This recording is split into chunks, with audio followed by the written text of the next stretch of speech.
Thank you, Tracy. Before I begin, I'd like a show of hands.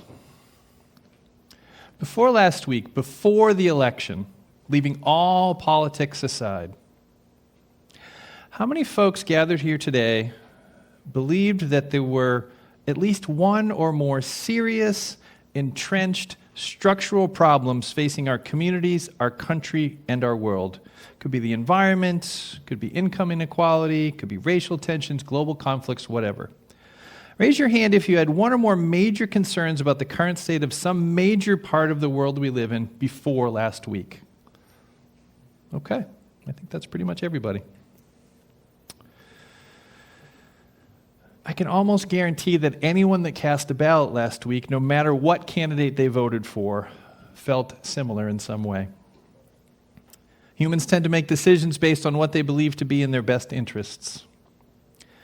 And I know from many conversations I've had over the past weeks that this community is not a monolith, and that I am up here in front of a group that is looking for guidance in this moment that holds many different perspectives. I think my job as a minister is to attempt to offer guidance to any and all who come here seeking support. And in these times of massive polarization, that is not always an easy task. We held a vigil here on Wednesday night for folks that have been hoping for a different outcome of that election. I can tell you, based on the tears, the outrage, and the confusion expressed by that group, I think it is safe to say that there was a great gathering of people in this community that were heartbroken and distraught by the outcome of Tuesday's election. So if this describes how you are feeling, I'm glad you're here this morning. So before I go too much further, I think it's important to address the emotions that many are feeling and discuss how to hold them. It is important to know that I am also personally processing strong emotions as well. So know that my advice is drawn from personal experience this week. What I have experienced over the last few days could best be described as disorientation. At first, I thought I was still recovering from the concussions I had suffered the week before. But I had begun to feel a little bit better by Tuesday morning. But this was different. I know what I've been wrestling with is a disorienting sense of disbelief. It has literally been difficult for me to function. I've felt it in my head, I've felt it in my body. And it's a feeling I've experienced before. It's a stress response. Is anyone gathered here able to relate to what I'm describing right now? Okay. Again, not everybody. This is why I have to be careful with how I do this. So for those of you that have been feeling off this week too, this is your body's way of telling you that it needs your attentions. No matter how much life is calling you to engage, to do something, you ignore these messages at great peril. If this is you, the prescription is simple. Don't do anything. Rest. Breathe. Shut off social media for a stretch. Take a walk, call a friend, engage in whatever practices soothe and sustain you. Self-care, self-care, self-care. If you are feeling overwhelmed in this moment, stop listening to my words. Stop taking in more stuff. Close your eyes, tune me out completely, and just breathe for the rest of the time that I'm up here. That is a lesson that I think we are not want to take in this society, and it is the most important thing I think any of us can do whenever we are feeling overwhelmed. I've tried to make all the elements of this service as gentle, inspiring, and as healing as I could, because during difficult times, one vital function of a church is to be a place of healing for those that need it. There's likely another group gathered here that was also disappointed by the election results, but have regrouped and are now looking for guidance about what to do next. Again, I'm not really ready to tell you what to do because I'm still finding my way. But I can share my current thinking, and perhaps you will find something that resonates. The first thing I always try to do when feeling overwhelmed is to right-size my thinking. Our children's story today was titled Maybe, which is also the focus of one of my favorite ancient stories, which pretty much guides most of my approach to the world. And people say, well, how do you stay so calm when things are going on? Many are familiar with the tale of the Tao farmer. Has anybody heard that before? See, okay, a handful, okay. Well, good, I get to tell the story. So this is just a little ancient metaphor story that sort of helps guide our way through the times. There was this farmer in a village, had a son. This group of wild horses comes running through the village, and the son is able to capture one of those wild horses. And the townspeople come up to the farmer and say, "What great news! You've added to your wealth." And the farmer looks and says, "Yeah, maybe." So then it's, as you have to do with a wild horse, the farmer's son gets up and he's trying to break the horse and get him to be a part of their stable. And the horse bucks and throws him off and he breaks his leg right at the time of harvest when he is needed the most. And the townspeople come back and say, "That is terrible luck." And the farmer goes, "Maybe."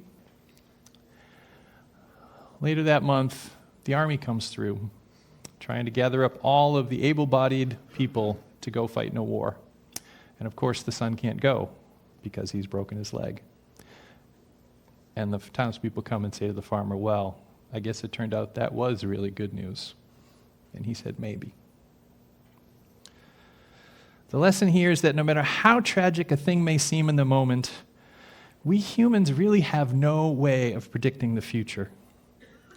Things that seem good in the moment can turn out to be bad, and things that seem tragic sometimes lead to unexpectedly good outcomes.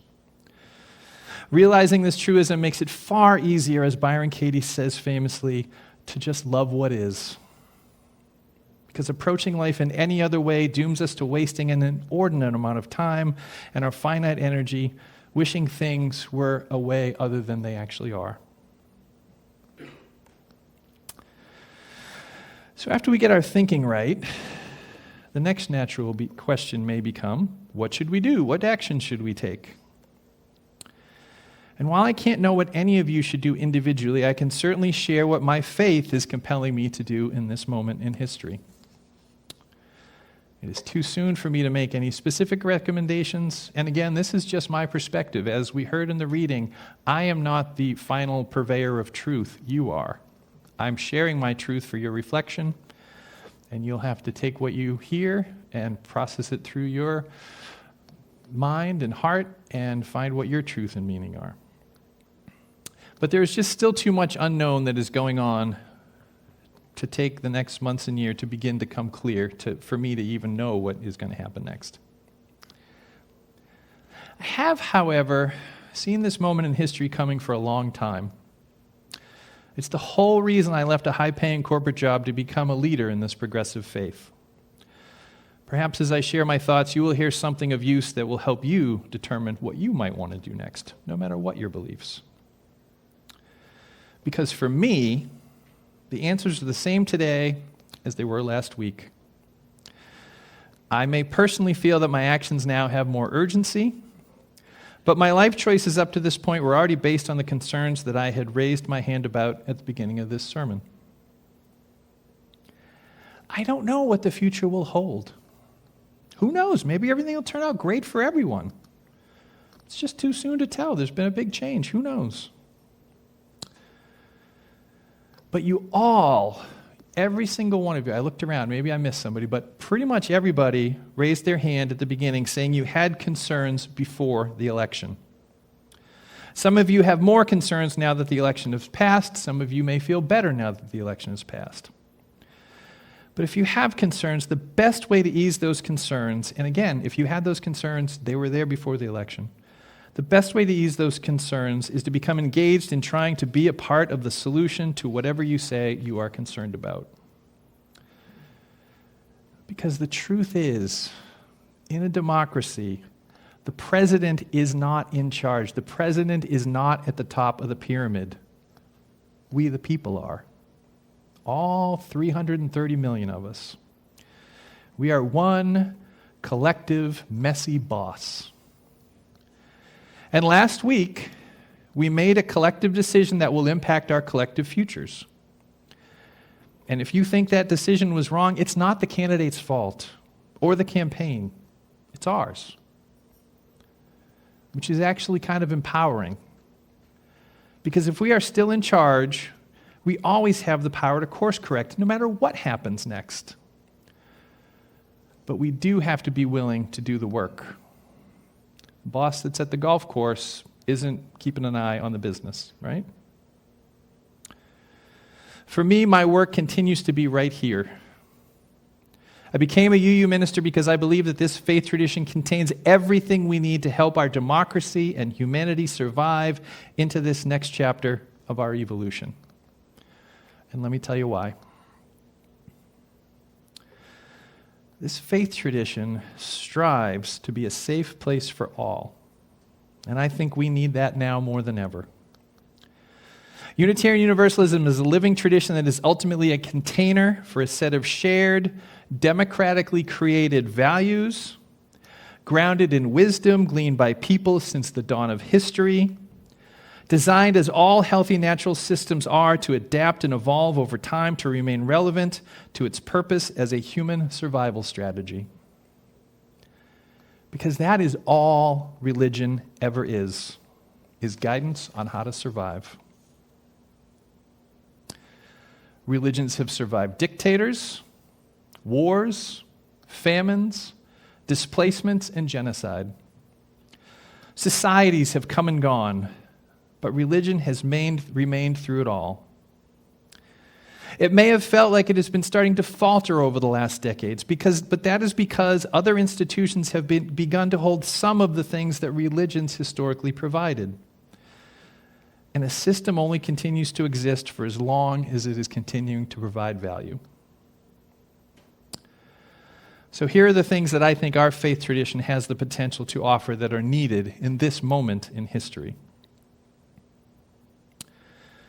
First of all, Unitarian Universalism is one of the rare remaining places where everyday citizens can practice self-governance. This is one of the offspring of the Protestant Reformation, and more importantly, the arrival of Christianity into the New World. Looking past the genocide and human chattel slavery that this arrival brought with it for just a moment, rejecting the dictates of centralized authority and moving the polity of the local church level actually created a training ground for citizen self-governance. And this system formed the foundation of nearly all the great successes of our modern age. For as much death and destruction as our foreparents brought with them to this land, their experiment in self-governance has, over the past 250 years, been slowly steering us ever closer to some of the ideals contained in our Constitution and our Bill of Rights. The ideals that our veterans have served for. We, the people of the United States, in order to form a more perfect union, establish justice, ensure domestic tranquility, provide for the common defense, promote the general welfare, and secure the blessings of liberty to ourselves and to posterity. And the Bill of Rights, which begins, the conventions of a number of states having at the time of their adopting of the Constitution expressed a desire, in order to prevent misconstruction or abuse of its powers, that further declaratory and restrictive clauses should be added, and as extending the ground of public confidence in the government will best ensure the beneficent ends of its institution. When I served in the military, I took an oath to protect and defend these ideals from all powers, foreign and domestic. And as a citizen, I did not believe this oath stopped when my military service ended. The reality is, much of that service contained in those words, was birthed in our early churches and has been lost as the role of the church in our lives has been diminished. As I've watched the foundations of our civil society erode, I've looked at the progressive church as one of the few potential sources still available to reestablish those vital skills in our citizenry. Unitarian churches used to be one of the main locations of the debates that have led to almost all of the social advancements that have happened in this country in the past 200 years. To reclaim that skill, we need to relearn and begin to practice once again the tenets of healthy citizen debate. I've begun my time here last year with a reintroduction of the concept of covenant, and your board and many of your committees are working through that to make sure that they have a container in place to be able to have difficult, hard, healthy conversations that maintain their relationships with their neighbors. We've turned to the Braver Angels curriculums to learn and begin to practice how to have more effective conversations with those who see things differently than we do. If you are upset about the outcome of this election, the erosion of these skills, more than any others, should be the cause of your concerns. Politicians and moneyed interests on both sides of the aisle realize that their bosses, us, have taken their eyes off the business of leading this country. They came to realize that the population was divided and susceptible to misinformation, and will, either side, both sides, will use that fact to wrest away power from us, the people. And the only way we'll ever get that power back, if it isn't too late, is to remember how to govern ourselves, how to listen to our neighbors that disagree with us, and how to work together to find acceptable solutions to our shared problems. In addition to that group that is too stunned to currently move, and the group that is looking for direction of what to do next, there is a third group here in this community. The ones that join the majority of the citizens of this country to vote for the current president-elect. I'm currently in conversation with one of these members because that is what the values of my Unitarian Universalist faith compels me to do. And I'm not going to lie, these conversations are hard and are progressing very slowly. But I think they are the most important conversations I can have as your minister. Because I believe this person and most anyone else gathered here to be good people that want many of the same things that I do out of life, who just believe in a different way to get there. These folks are actually some of the most valuable people in this room in this moment, because if they weren't here, I might be offering an even more lopsided perspective up here. But their voice has been in my head, challenging me to research my points more deeply, question my assumptions more broadly, and consider alternatives I might not have considered in their absence. This work is incredibly hard in this moment, but it is vital. There's one request that has been made during these early discussions, though, which I cannot abide by. I've received a request to shut down political discussion to make this space more comfortable for those holding dissenting opinions. But in my mind, that is exactly the wrong thing to do. If a person here is uncomfortable holding a belief that they do, it is not my job to shield them from that feeling. It is my job to create a safe enough container for them to express their beliefs, even if it is in the minority, so that healthy debate can occur. James Luther Adams, the prominent Unitarian theologian whose prophetic words we heard in our reading prior to my sermon, had very strong opinions about the importance of this concept, which I believe are vital today as they were when he penned them almost 3/4 of a century ago. In a speech in 1962, Adams said, "The voluntary association at its best offers an institutional framework within which the give and take of discussion may be promoted, an institutional framework within which a given consensus or practice may be brought under criticism and subject to change. It offers a means for bringing a variety of perspectives into interplay. It offers a means of breaking through old social structures in order to meet new needs. It is a means of dispersing power in the sense that power is the capacity to participate in making social decisions. It is the training ground of the skills that are required for viable social existence in a democracy. In short, the voluntary association is a means for institutionalizing the gradual revolution. If you are uncomfortable with your position in this space, that is not a signal that the group should make you comfortable. It is a sign that you need to more closely examine the source of your discomfort and be willing to have it challenged and be willing to challenge those who think differently.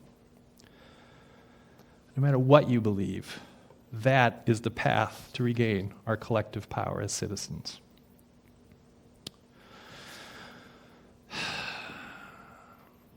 I have a lot to say this morning. Thanks for hanging with me. Nassim Nicholas Taleb, in his book Anti-Fragile, Things That Gain from Disorder, claims that some systems, objects, and organizations actually benefit from shocks and volatility. He asserts that anti-fragility, so conceived, is different from concepts like resilience, which it does resemble. Fragility is analogous to an eggshell that just crushes when it faces pressure. Resilience is merely the ability of an object or a people's to be able to bounce back, to return to a previous form after a stressor has passed. But anti-fragility is the ability to grow and positively benefit from the stressors, not just to bounce back, but to bounce back stronger. And I believe discomfort with hard conversations is what leads to fragility. My intention here from the beginning has been to help this community develop the skills needed to not only bounce back to what you were, but to ensure that you have the skills to adapt and have greater capacity to face whatever changes you face in the future.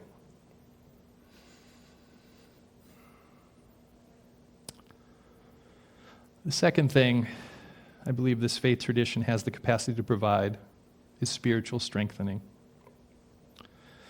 So far, we focused a lot on personal spiritual grounding. And these skills are important in difficult times, and we will continue to explore ways to strengthen our own individual spirits going forward. But in times of great upheaval, which we were in before the election, reconnection to a collective spirituality greater than our own is not just a nice to have. Our foreparents tell us that it's critical. And I will be encouraging the worship committee to join me in a continual search for ways to move our worship from transactional to transformational. More to come on this. The third and perhaps most important role of the church has historically always been to provide some service to the larger good. This will become infinitely more important as the current administration undertakes its mandate to dismantle the federal government. James Luther Adams had a lot to say about this important aspect of self-governance as well. He said, not very gently, that from the point of view of the institutional commonwealth, the merely good individual is good for nothing. Moreover, the narrow range of responsibility of the man or woman who confines attention merely to family and job serves to dehumanize the self. The living democratic society requires the disciplines of discussion and common action. To that end, I had your board begin to brainstorm unmet needs in the wider community that could be served by our church in the future, and the social justice team has begun considering the same. And this work will be informed by the mission and vision work this church is beginning to undertake, which you are all invited to join right after the service or during one of those future sessions. This organization is about to engage in the work of determining your collective future. A mission defines what an organization's purpose is in the world. And if you believe change is needed in the world, and you're trying to figure out what to do next, I know a few other types of organizations that seek to serve these three vital functions that I've presented this morning: to practice the skills needed for healthy self-governance, to strengthen our spirits against the challenges of life, and to serve the common good. I know no other place other than a progressive church that does that so well. I do not know what the future will hold. I hope it's brighter than it appears to me to be in this moment. But hope is not a strategy. I am choosing to place my hope with you. And the hundreds of thousands of other citizens in this country and around the world that covenant to uphold the values of this progressive faith tradition, which holds love at the center of all we do. I love you. I love all of you, even those I disagree with. I will continue to love you, and I commit to continuing to love the hell out of this world no matter what is to come. That is what I believe is needed in our world, in this moment in time. I hope that you will join me as I strive to expand the values of this faith tradition in a world so desperately in need of healing and love. May it be so.